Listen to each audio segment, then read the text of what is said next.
Friends, நான் உங்கள் NHFDK. எல்லாத்துக்கும் தேங்க்யூ ஃப்ரெண்ட்ஸ். கமெண்டில் வந்து பார்ட் 2 கேட்டிருந்தீங்க. என்ன ரீசன்னா ஃப்ரெண்ட்ஸ், அவங்க எனக்காக டைரியில் வந்து கவிதை எழுதி வச்சுருந்தாங்க. அந்த கவிதையை வந்து அவங்க பிரதர் படிச்சுட்டு அவங்க பேரண்ட்ஸ்கிட்ட போய் சொல்ல போக, அவங்க பேரண்ட்ஸ் இவங்களை வந்து கூப்பிட்டு கேட்டாங்க, நீ ஸ்கூல் போறியாம்மா, லவ் பண்ண போறியா, ஒழுங்காக படிமா, இந்த மாதிரிலாம் பண்ணிட்டு இருந்தீங்கன்னா நான் சூசைட் பண்ணிப்போன்னு சொல்லி மிரட்டிட்டாங்க. அவங்க மறுநாள் வந்து என்கிட்ட வந்து சொல்கிறாங்க, நம்ம லவ்வை பிரேக்கப் பண்ணிக்கலாம், எங்கள் பேரண்ட்ஸ் தான் எனக்கு முக்கியம், லவ் முக்கியம் இல்லைன்ட்டாங்க, வேணால் நம்ம ஃப்ரெண்டாக பழகிக்கலான்னாங்க. நான் ஓகே பிரேக்கப் பண்ணிக்கலான்னு சொன்னேன்.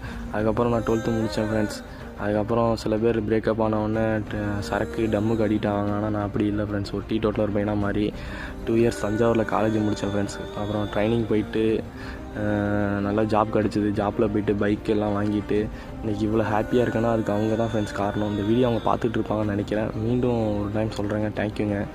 இதுக்கப்புறம் அவங்களுக்காக ஒரு குட்டி கவிதை மட்டும் சொல்லிக்கிறேன் ஃப்ரெண்ட்ஸ். அவளுக்கு நான் காதலனாய் தெரியவில்லை, ஆனால் அவள் எனக்கு காதலியாக தெரிந்தாள், அது மட்டும்தான் உண்மை ஃப்ரெண்ட்ஸ். மீண்டும் ஒரு வீடியோ சந்திக்கும் வரை நான் உங்கள் NHFDK. Bye friends.